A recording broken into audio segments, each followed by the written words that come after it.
Why the missing phallic of Osiris?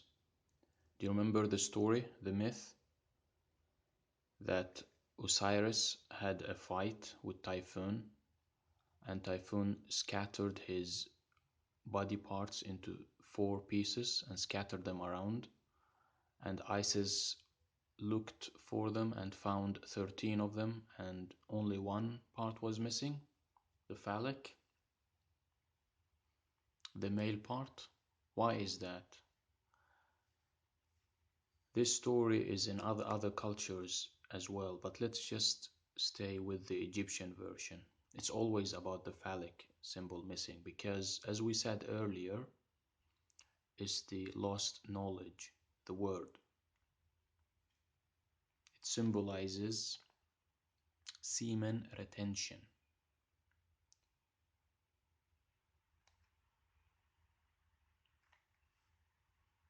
And they say that the serpent energy travels, it is dormant here at the bottom of the spine, and when you retain your semen, they believe it's the life force. In Egyptian, it's called the Ka. The serpent will travel and will reveal through the third eye information. In reality, as we said earlier, it comes by invitation. It enters your spiritual sphere. And this is what the pharaohs used to do in the olden age. For us, this crown of Osiris is called Atuf, none other than Atuf. And it's spelled exactly the same way as Rashad's brother, the name for Rashad's brother.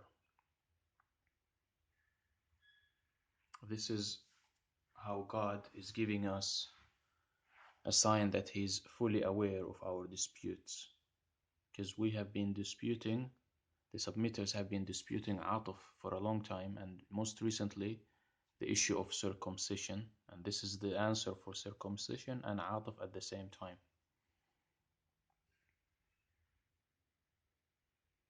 That we should stop all the disputes and that God is aware of our disputes. This is God's system in communicating to the people. When Moses left, when he was with God, and the children of Israel built a golden calf to commemorate Horus, when Moses came back, God told him to let them sacrifice a heifer, Isis. God wanted to communicate with the children of Israel. God proved to them that He is the one who resurrects the dead. It's not Isis. Remember, Isis symbolizes the heifer, Osiris symbolizes the bull, and Horus symbolizes the calf. This is Egyptian symbols in the past that the children of Israel just inherited. So God was communicating with them when He told them to sacrifice the yellow heifer. Because when God proved to them that He is the one that resurrects the dead, He did that by using the meat of the heifer, which is Isis. He's showing them that Isis is dead when this is taking place. And who was being resurrected? The person who they killed, the person who was against the worship of the golden calf. This is recorded in history, and that person, they called him Hur, which is Horus. The US at the end of Horus is just a Greek addition, but his name is Hur in ancient Egypt. So Atuf, this crown, being called Ataf, ATEF, Alpha Tango Indigo Foxtrot.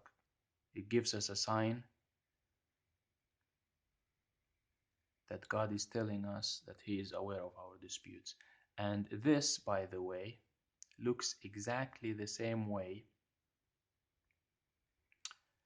as the Jewish circumcision shield tool looks like.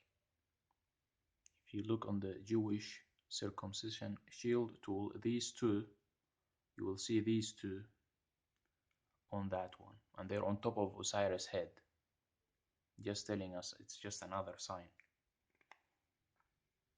And in traditional Judaism, you cannot use any tool. You cannot go to the doctor to have a circumcision. You have to use this tool. Okay? So the missing phallic of Osiris is the same story repeated over and over again in other cultures as well, and it's symbolizing the lost knowledge,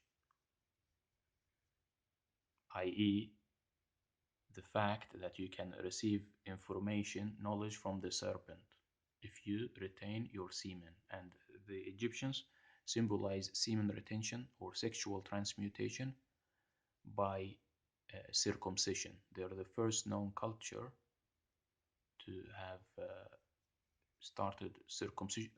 Actually, sorry, I don't think they're the first culture that have started, but they are the ones that the children of Israel took it from.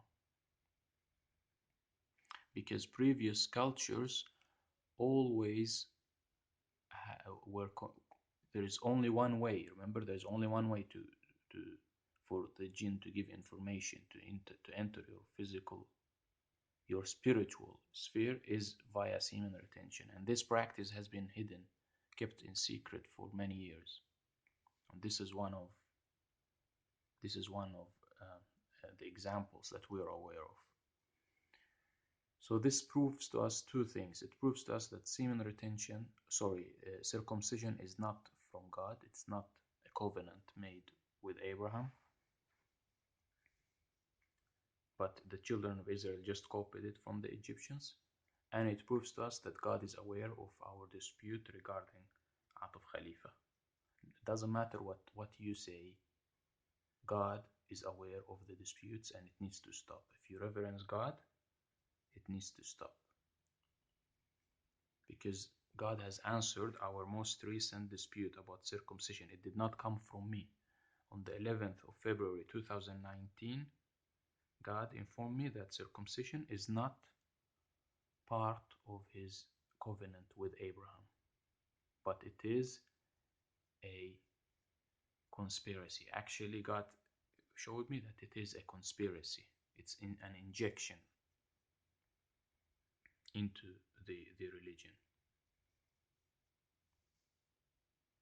It doesn't matter what you think of conspiracies. There is so many false conspiracies out there, but this is a real one. This is an injection, and the proofs are all around us. There are so many researchers that have concluded that Moses must be an Egyptian, not an Israelite, because the practice of circumcision is Egyptian, it's not Jewish. Like if you look up the book Moses and Monotheism by Sigmund Freud, it has details about this topic. But not a single proof is there that circumcision is from the children of Israel. So God has removed circumcision from Abraham's religion before the religion goes global. This is why this is important at this time.